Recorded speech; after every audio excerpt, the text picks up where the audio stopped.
Hello friends, இன்னைக்கு நம்ம இந்த வீடியோல என்ன பார்க்க போறோம்னு பார்த்தீங்கன்னா சிந்து சமவெளி நாகரிகம் பத்தி பார்க்க போறோம். ஃபர்ஸ்ட் அதுக்கு முன்னாடி நம்ம படிக்கிறதுக்கு முன்னாடி ஒரு பாசிட்டிவ் வைபோடையும் ஒரு பாசிட்டிவ் தாட்டோடையும் நம்ம ஸ்டார்ட் பண்ணோம்னா மட்டும்தான் நமக்கு படிக்கிறது மைண்ட்ல நிற்கும், ஃப்ரெஷ்ஷாகவும் படிக்க முடியும். சரிங்களா? இதுக்காக உங்களுக்கு ஒரு சின்ன பழமொழி சொல்லலாம். முயலும் வெல்லும் ஆமையும் வெல்லும், முயலாமை தான் வெல்லாது. அதாவது நம்ம முயற்சி பண்ணாம இருந்தோம்னா, சரிங்களா, முயற்சி பண்ணாம இருந்தோம்னா நம்மளால கண்டிப்பா சக்சஸை அடைய முடியாது. ஸோ இப்ப இருந்தே நீங்க படிக்க ஆரம்பிங்க. இதுக்கு முன்னாடி படிக்காம விட்டுருந்தாலும் பரவாயில்ல. இப்ப இருந்து எங்க சேனலோட ஜாயின் பண்ணி நீங்க படிக்க ஆரம்பிச்சீங்க அப்படின்னா கண்டிப்பா உங்களால ஸ்கோர் பண்ண முடியும், உங்களாலையும் கிளியர் பண்ண முடியும். சரிங்களா? இது ஒரு பாசிட்டிவா எடுத்துக்கிட்டு ஸ்டார்ட் பண்ணுங்க. இப்ப நம்ம சேனலுக்குள்ள கிளாஸுக்கு போறதுக்கு முன்னாடி என்னன்னா, நாங்க அந்த கிளாஸ் எடுக்கிறது வந்து ஆன்லைன் கிளாஸாவும் இருக்கும். நீங்க டெய்லி உங்களுக்கு விருப்பப்பட்ட கிளாஸாவும் படிச்சுக்கலாம். திறமையான ஆசிரியர்களை கொண்டு சிறப்பா நடத்துறாங்க. அதுக்கான நம்பர் இங்க இருக்கு. அதுக்கடுத்து புக் மெட்டீரியல்ஸ் பாத்தீங்கன்னா டிஎன்பிசிக்கு உள்ள, சரிங்களா, டிஎன்பிஎஸ்சிக்கு உள்ள புக் மெட்டீரியல்ஸ் மொத்த சப்ஜெக்டையும் சேர்த்து ஒரே புக் மெட்டீரியல்ஸை தொகுத்துப்பாங்க.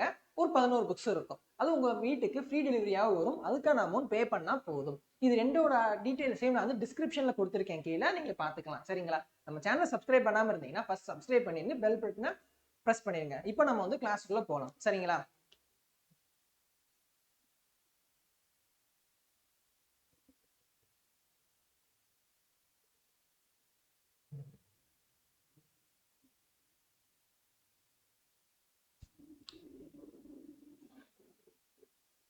ஓகேவா? இப்போ வந்து நம்ம கிளாஸ்க்குள்ள போறோம், கிளாஸ் பார்க்க போறோம். இப்போ இது என்ன டாபிக்னு பாத்தீங்கன்னா சிந்து சமவெளி நாகரீகம். இது வந்து இந்தியன் ஹிஸ்டரி, அதாவது இந்திய வரலாறு அப்படின்ற தலைப்பு கீழே முக்கியமான ஒரு கொஸ்டின். சிந்து சமவெளியில இருந்து ஒரு 2 கொஸ்டின் வந்துடும். இல்லாத பட்சத்தில் ஒரு கொஸ்டின் கண்டிப்பா வந்துடும். அப்படின்றப்ப நமக்கு இது 3 மார்க்கு. 3 மார்க்குன்னு சிறுசா பார்க்காதீங்க. ஒரு டைட்டில் அந்த மாதிரி ஈஸியான டைட்டில் பார்த்தீங்கன்னா மொத்தமா பார்க்கும்போது உங்களுக்கு அது பெரிய மார்க்கா தெரியும். சரிங்களா? இப்போ அந்த மாதிரி முக்கியமான, அதுவும் டிஎன்பிசி எக்ஸாம்ல கேட்கப்பட்ட கேள்விகளை தான் பார்க்க போறோம். பள்ளி பாட புத்தகங்கள் அது என்ன தொகுப்புல இருக்குன்றதை சேர்த்து ஒரு தொகுப்பா நாங்க வந்து கொடுத்துருக்கோம். இந்த எக்ஸ்பிளனேஷனோட உங்களுக்கு இந்த கிளாஸ் இருக்கும். சரிங்களா? பெல் சப்ஸ்கிரைப் பண்ணாம இருந்தா மறக்காம சப்ஸ்கிரைப் பண்ணிருங்க. ஓகேவா? இப்ப நம்ம கிளாஸ்க்குள்ள போலாம். இப்ப பாருங்க, ஃபர்ஸ்ட் கொஸ்டின், சிந்து சமவெளி மக்கள் பயன்படுத்திய உலோகம் எது அப்படின்னு கேக்குறாங்க. சிந்து சமவெளி மக்கள் பயன்படுத்திய உலோகம் எதுனா செம்பு. செம்பு இன்னொரு பேர் எப்படி சொல்லுவாங்கன்னா தாமிரம். சரிங்களா? தாமிரம். இந்த தாமிரம் செம்பை தான் அவங்க யூஸ் பண்ணாங்க. ஸோ அதனால செம்பு காலம்னு சொல்லுவாங்க. அதுக்கு அடுத்து, சிந்து சமவெளி நாகரிகம் எக்காலத்தை சேர்ந்தது அப்படின்னு கேட்கிறாங்க. இது எக்காலம்னு பாத்தீங்கன்னா உலோக காலம். சிந்து சமவெளி நாகரிகம் உலோக காலத்தை சேர்ந்தது. இப்ப பழைய கற்காலம், புதிய கற்காலம், இடைக்கற்காலம் எல்லாம் பாத்தீங்கன்னா கல்லோட பயன்பாட்டை யூஸ் பண்ணியிருப்பாங்க. ஆனா இவங்க வந்து உலோகத்தோட பயணம் அறிஞ்சிருந்ததால இது வந்து உலோக காலம்னு வருது. அதுக்கு அடுத்த கொஸ்டின் பாருங்க.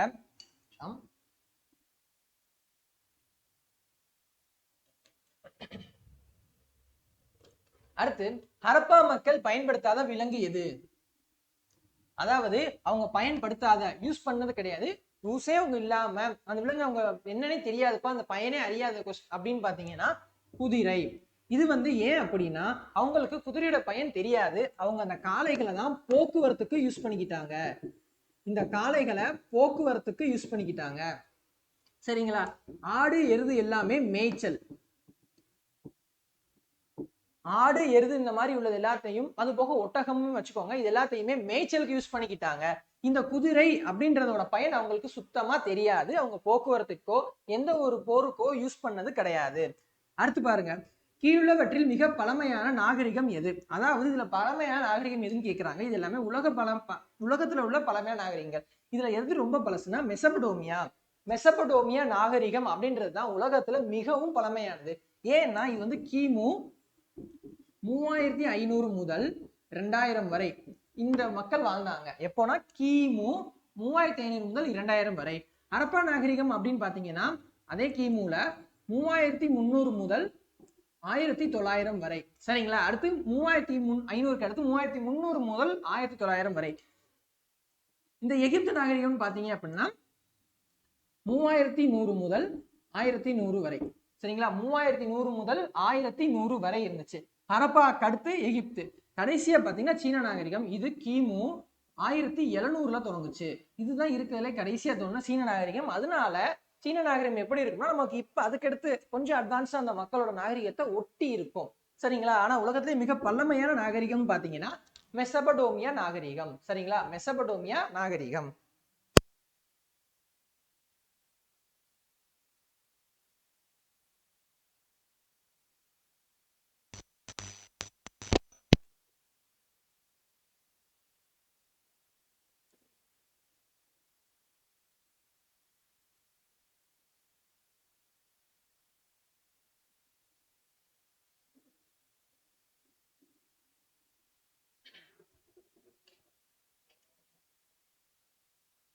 இப்ப அடுத்த கொஸ்டின் பாருங்க, புதிய கற்கால மக்கள் வாழ்ந்த இடம் எதுன்னு கேக்குறாங்க. புதிய கற்கால மக்கள் வாழ்ந்த இடம், சரிங்களா? சிந்து சமவெளி மக்களை கேட்கல, புதிய கற்கால மக்கள் வாழ்ந்த இடம் கேக்குறாங்க. அது எங்கன்னு பாத்தீங்கன்னா மெஹர்கர். ஏன் அப்படின்னா அந்த மெஹர்கர் வந்தா புதிய கற்காலம், அதாவது சிந்து சமவெளி நாகரிகத்துக்கு அடுத்து தோன்றிய மக்கள் வாழ்ந்த இடம்.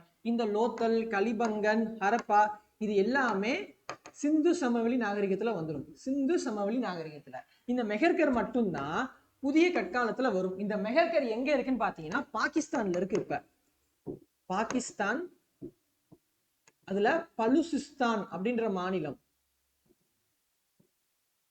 பலுசிஸ்தான் மாநிலத்துல கோலன் ஆற்று பாலம்,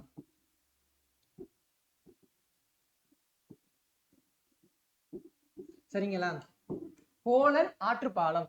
இந்த மெஹர்கர் எங்க இருக்குன்னா பாகிஸ்தான் மாநிலத்துல பலுசிஸ்தான் மாவட்டத்துல கோலன் ஆற்று பாலத்துல தான் வாழ்ந்தாங்க. இது புதிய கற்காலம் வாழ்ந்த மக்கள்.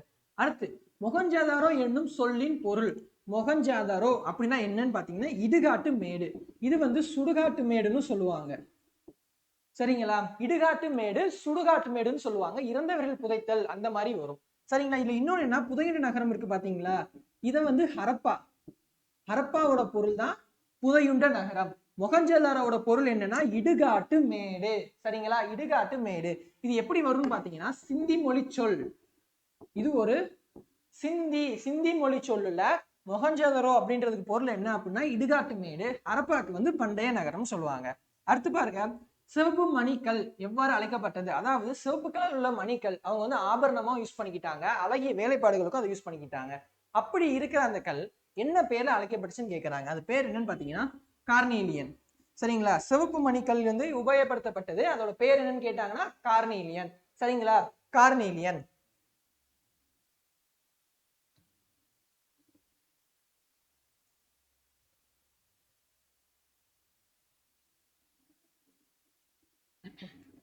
அதுக்கடுத்து இந்த சிந்து சமவெளி நாகரிகத்தை பேஸ் பண்ணி நமக்கு தமிழ்நாட்டில் வச்சு ஒரு கொஸ்டின் கேட்கறாங்கன்னா, தமிழ்நாட்டில் ஏதேனும் ஆற்றங்கரை நாகரிகம் இதே மாதிரி, அதாவது சிந்து சமவெளி, மொஹஞ்சதாரோ, மெசபடோமியா எல்லாமே ஆற்றங்கரை நாகரிகங்களா இருந்துச்சு. ஏன்னா வளமான மண், ஒரு மேய்ச்சலுக்கு யூஸ்ஃபுல்லா இருக்கும், நீர் பாசனத்துக்கு ஈஸியா இருக்கும், வாழ்றதுக்கான நல்ல சுச்சுவேஷனும் லொகேஷன் அட்மாஸ்பியர் எல்லாமே பெர்ஃபெக்டா இருக்குன்னு சொல்லிட்டு ஆற்றங்கரை நாகரிகமா தான் எல்லாமே இருந்துச்சு.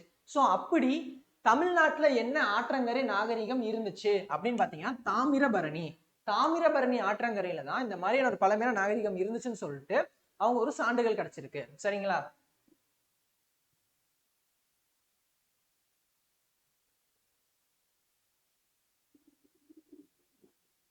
அடுத்த கொஸ்டின் பாருங்க, ஹரப்பா நாகரிகத்தின் இடிபாடுகளை முதலில் கண்டுபிடித்தவர் யார்?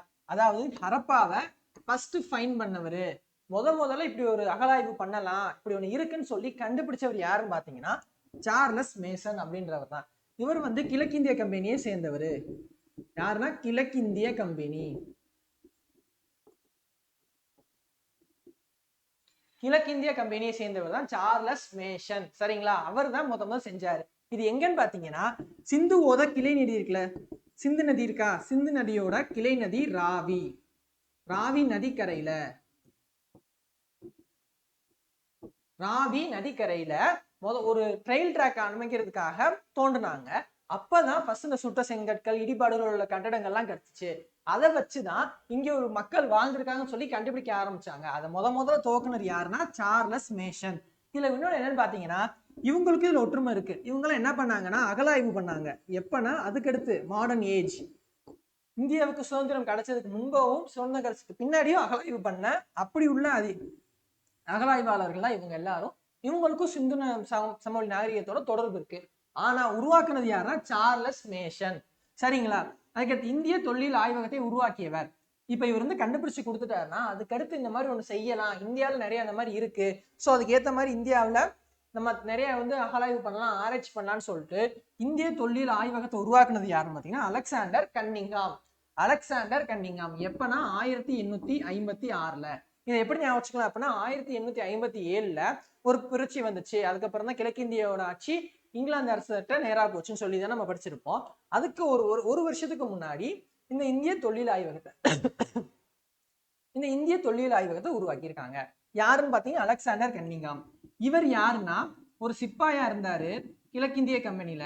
பிளஸ் சயின்டிஸ்டாவும் வேலை பார்த்தார். சரிங்களா, சயின்டிஸ்டாவும் வேலை பார்த்தார். ஸோ இவர் தலைமையின் கீழே தான் ஃபர்ஸ்ட் இந்திய தொல்லியல் ஆய்வகம்ன்றது உருவாச்சு. இதன் கீழே தான் அகழாய்வுகள் நடைபெற்றுச்சு.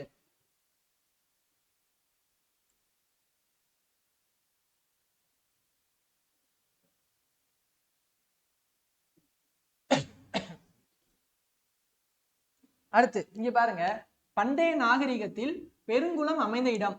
பெருங்குளம், இப்ப அந்த பெருங்குளம்ன்றது பாத்தீங்கன்னா ஸ்கூல் புக்ஸ்ல ஒரு விரிவான விடையிலேயே கொடுத்திருப்பாங்க. பெருங்குளம்ன்றது ரொம்ப முக்கியமான கொஸ்டின். பெருங்குளம் அப்படின்றது ரொம்ப முக்கியமான கொஸ்டின். இப்ப அந்த ஆன்சர் பார்க்கறதுக்கு முன்னாடி பாருங்க, பெருங்குளம் எப்படி இருக்கும்னா ஒரு செவ்வக வடிவிலோ சதுர வடிவிலோன்ற மாதிரி படிக்கட்டுகள்லாம் வச்சு தண்ணி நிரப்பி பொது பயன்பாட்டுக்கு விட்டுருந்தாங்க. கிணத்துல இருந்து நீர் இறைச்சு, சரிங்களா, கிணத்துல இருந்து நீர் இறைச்சு கொண்டு வந்து இந்த இடத்துல வந்து கொடுத்துருப்பாங்க. ஸோ எல்லாருக்கும் யூஸ்ஃபுல்லா இருக்கிற மாதிரி ஈஸியா கொடுத்துருப்பாங்க. இது உள்ள வந்து பாதுகாக்கப்படணுன்றதுக்காக என்ன பண்ணிருப்பாங்க அப்படின்னா இயற்கை தார் பூச்சி போட்டிருப்பாங்க. சரிங்களா, இயற்கை தார் பூச்சி. இந்த இயற்கை தார் பூச்சி இருக்கிறனால எந்த சூழ்நிலையும் உள்ள எந்த ஒரு ப்ராப்ளம் வராது. சரிங்களா, அந்த மாதிரி ஒரு அழகான வடிவமைப்பை கணிதவியல் வடிவமைப்பு மாதிரி செஞ்சு கொடுத்துருப்பாங்க. இப்ப இந்த பெருங்குளம் அமைஞ்சது எங்கன்னு பாத்தீங்கன்னா மொகஞ்சதாரோ. ஏன்னா அந்த சிந்து சமவெளி நகரத்துல மிகப்பெரிய நகரம்னா மொகஞ்சதாரோ தான். சரிங்களா, அந்த மொகஞ்சதாரோ தான் இந்த பெருங்குளம் அமையப்பட்டு இருந்துச்சு.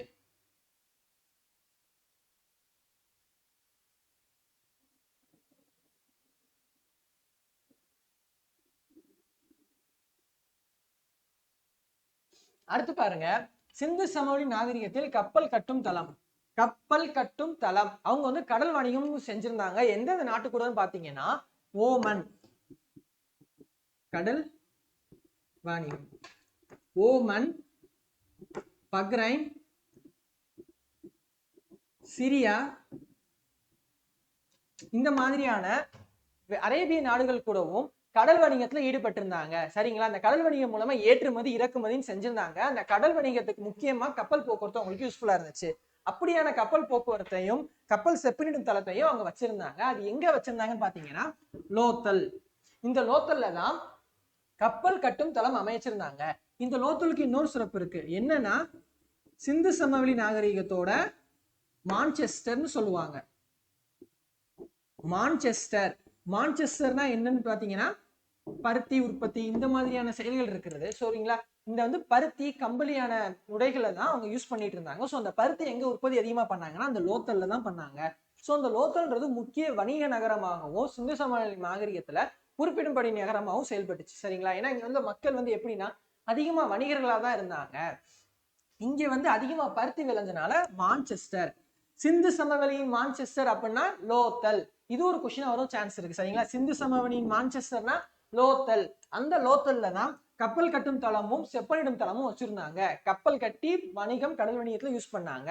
அந்த கடல் வணிகம் எங்கெல்லாம் இருந்துச்சுன்னு பாத்தீங்கன்னா ஓமன், பஹ்ரைன், சிரியா இந்த மாதிரியான கடல் அரேபிய நாடுகளோட இருந்துச்சு. அடுத்து பாருங்க, சிந்து சமவெளி மக்களின் அளவீடுகள் எப்படி அமைந்தது. அவங்க அளவீடு எப்படி இருந்துச்சுன்னா ஈரடிமானமா அளந்தாங்க. ஏன் ஈரடிமானம்னா அவங்களோட அளவீடுகள் 1:2, 4, 8, 16 இப்படி 2 பெருக்கிறோம் பாத்தீங்களா. அந்த 2 பெருக்கிற மாதிரி தான் அவங்களோட வணிகம் இருந்துச்சு. அந்த வணிகத்துல உள்ள அளவீடுகளும் அப்படிதான் இருந்துச்சு. அவங்க எப்படி யூஸ் பண்ணாங்கன்னா தந்தத்தினால ஆன ஒரு அளவுகோலும் யூஸ் பண்ணாங்க. தந்தம், சரிங்களா, தந்தமால ஆன அளவுகோல் யூஸ் பண்ணாங்க. அந்த அளவுகோல்ல மிகச்சிறிய அளவு எதுன்னு பாத்தீங்கன்னா 1704 மில்லிமீட்டர். 1704 மில்லிமீட்டர் வரைக்கும் அளக்கக்கூடிய ஒரு அளவுகோல் வச்சிருந்தாங்க. அது தந்தத்தால செஞ்சு, யானை தந்தத்தால செஞ்ச ஒரு அளவுகோல் வச்சிருந்தாங்க. இதன் மூலமா அவங்க அளவீடு செஞ்சாங்க. அந்த அளவீடுகள் எப்படி இருந்துச்சுன்னா ஈரடிமானம் 1:2, 2:4, 8, 16. சரிங்களா, அந்த மாதிரி ஈரடிமான முறையில அளவீடு செஞ்சாங்க.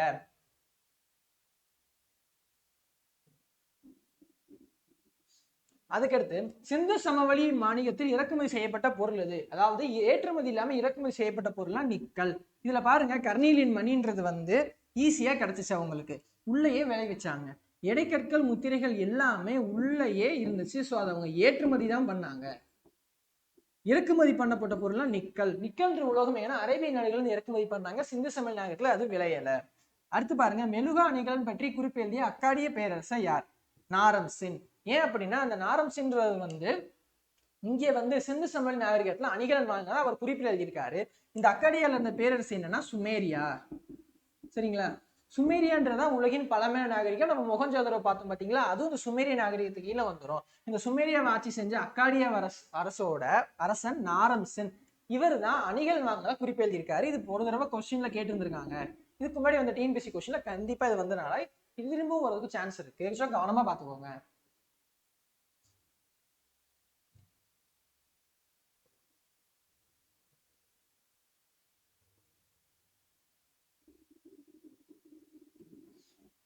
அடுத்த கொஸ்டின் பாருங்க.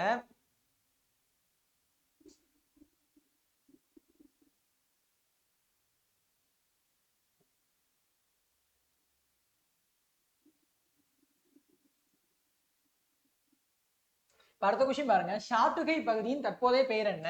இந்த ஷாட்டுகை அப்படின்றது சிந்து சமவெளி நாகரிகத்துல முக்கியமான ஒரு பொருள், ஒரு நகரம். சிந்து சமவெளி நாகரிகத்துல முக்கிய நகரமா விளங்குச்சு. இந்த ஷாட்டுகையில இப்ப என்ன பேர் இருக்கு அப்படின்னு கேக்குறாங்க. அப்படி என்ன பேர்னா ஆப்கானிஸ்தான். ஆப்கானிஸ்தான் தான் அந்த காலத்துல, அதாவது சிந்து சமவெளி நாகரிகத்துல ஷாட்டுகைன்னு சொல்லியிருந்தாங்க. சரிங்களா? அடுத்து, சங்கு பொருட்கள் அதிகம் காணப்பட்ட இடம் எது? சங்கு பொருட்கள் எங்கன்னா நாகேஸ்வர்ல தான் அதிகமா கிடைச்சிச்சு. நாகேஸ்வர்ல தான் சிந்து சமவெளி நாகரிகத்தோட சங்கு பொருட்கள் அதிகமா கிடைச்சிச்சு. இப்ப அந்த ஷாட்டுகையில் என்ன கிடைச்சிச்சுன்னு பார்த்தோம்னா வைடூரியம். சரிங்களா? தெற்கு ராஜஸ்தான் கேத்திரியில பாத்தீங்கன்னா மணிக்கற்கள், இந்த மாதிரியான பொருட்கள் கிடைச்சிச்சு, உலோகங்கள் கிடைச்சிச்சு.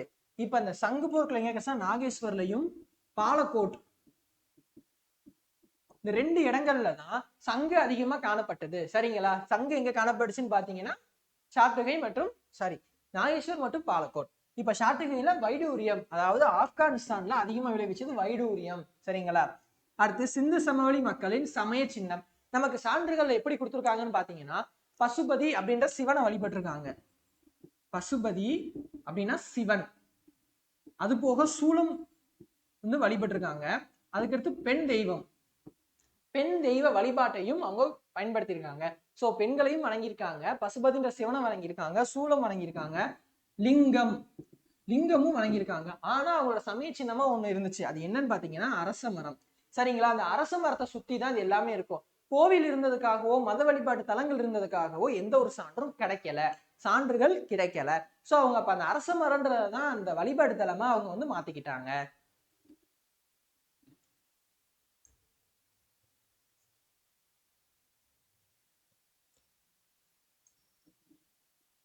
அடுத்து பாருங்க, சிந்து சமவெளியின் எழுத்துமுறை எப்படி இருந்துச்சுன்னா சித்திர எழுத்துக்களா இருந்துச்சு. சித்திர எழுத்துக்கள் அப்படின்னா பிக்சரோட சேர்த்த ஒரு எழுத்துமுறை. அவங்களோட எக்ஸ்பிளனேஷன் எப்படி இருக்கும்னா பிக்சரோட சேர்த்ததாகவும் அதுல வந்து எழுதி இதுதான் அப்படின்னு சொல்லிட்டு நமக்கு உணர்த்துற மாதிரியும் இருக்கும். சரிங்களா? அப்படியான ஒரு எழுத்துமுறையா தான் யூஸ் பண்ணிட்டு இருந்தாங்க. அடுத்து பாருங்க, டெரகோட்டானா என்ன அப்படின்னு கேட்கறாங்க. டெரகோட்டானா சுடு மண்பாண்டம். அவங்க வந்து சுட்ட செங்கற்கள், சுட்ட மண்பாண்டம் இதை வச்சுதான் யூஸ் பண்ணிட்டு இருந்தாங்க. சோ அந்த சுட்ட மண்பாண்டம் செங்கலை வச்சு மண்பாண்டம் செங்கலை வச்சுதான் இந்த மாதிரி ஒரு இடிபாடுகள் ஒரு கட்டிடங்கள் செஞ்சிருந்தாங்க. அந்த இடிபாடுகள் நமக்கு கிடைச்சிச்சு. சோ அப்படி செய்யற கலையின் பேர் தான் டெரகோட்டா. அது இந்திய தொழில்துறையின் தலைமையிடம் எங்க உள்ளது? புதுடெல்லி. ஏன் அப்படின்னா அப்போ வந்து ஆங்கிலேய ஆட்சியில எந்த ஒரு தலைமையிடமா இருந்தாலும் டெல்லியில தான் ஸ்டார்ட் ஆகும், இல்லைன்னா மும்பை வரையும் வரும். சோ அப்ப ஆரம்பிச்சதுன்றதுனால இது டெல்லியில தான் அமையப்பட்டிருக்கு. சரிங்களா?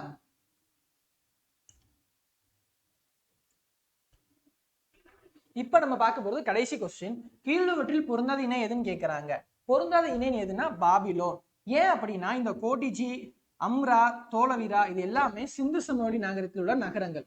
சரிங்களா? சிந்து சமவெளி நாகரிகத்தில் உள்ள நகரங்கள். இந்த பாபிலோன் மட்டும்தான் மொஹஞ்சதாரோ நாகரிகத்துல உள்ள நகரம். சரிங்களா? சோப்பன் இதுல பொருந்தாத இணை எதுன்னு கேட்டேன்னா பாபிலோன் தான். இப்ப இது எல்லாமே இதுக்கு முன்னாடி இந்த கொஸ்டின்ஸ் எல்லாம் கேட்கப்பட்டிருக்கு. இதுக்கு முன்னாடி வந்த வருடங்கள்ல வந்த கொஸ்டின்ஸா இருக்கு. இது போக முக்கியமான கொஸ்டின்ஸ் இருந்துச்சுன்னா எங்க சேனல்ல நாங்க அடுத்த வீடியோல உங்களுக்கு போடுறோம். சரிங்களா? இன்னும் எங்க சேனல் சப்ஸ்கிரைப் பண்ணாம இருந்தீங்கன்னா மறக்காம சப்ஸ்கிரைப் பண்ணி பெல் பட்டனை பிரஸ் பண்ணிருங்க. இன்னும் யூஸ்ஃபுல்லான வீடியோஸ் பார்க்கலாம். அடுத்தடுத்த கிளாஸ் நம்ம என்ன பார்க்க போறோம்னா ரொம்ப முக்கியமான டாபிக்ஸும் அதிகமா கொஸ்டின் கேட்கப்பட்ட டாபிக்ஸ், அதிகமா கேட்கப்பட்ட கொஸ்டின்ஸ் சொல்லிட்டு ஷார்ட்ஸ்லையும் பார்க்கலாம், நம்ம வீடியோஸ்லையும் பார்க்கலாம். சரிங்களா? இப்போ வரையும் சப்ஸ்கிரைப் பண்ணாம இருந்தா சப்ஸ்கிரைப் பண்ணுங்க. இந்த வீடியோ உங்களுக்கு யூஸ்ஃபுல்லா இருந்தா லைக் பண்ணுங்க. தேங்க்யூ.